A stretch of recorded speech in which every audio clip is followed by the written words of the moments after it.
ప్రతిపక్షంలా పట్టుబట్టి మాట్లాడే లీడర్లు ఉండంగానే గిట్లుంటే, ఆయనతో కూడా లేకుంటే ఇంకెంత ఆగం చేద్దురో ఈ కాంగ్రెసోళ్ళు అనుకుంటా నెత్తి కొట్టుకోబట్టిర్రు పబ్లిక్కు.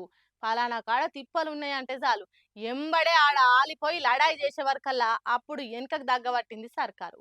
ఇప్పుడు గురుకులాల బాట అనే వరకల్లా సర్కార్ ఆఫీసర్లు ఇగో ఈ తీర్ల పనితనం చూయించబట్టిర్రు.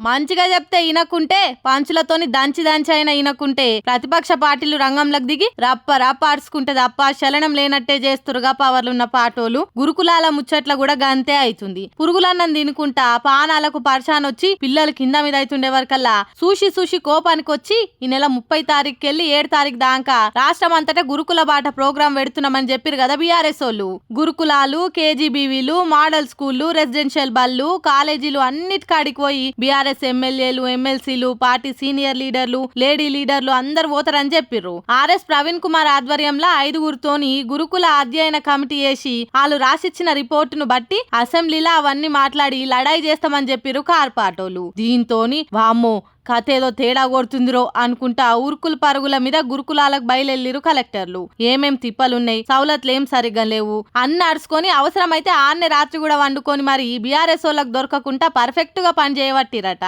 ఏ తప్పు దొరికినా మొదటికే ముప్పు వస్తుందని ఏ మాత్రం ఆలస్యం చేయకుండా దబ్బ దబ్బ పనులు చూస్తురట.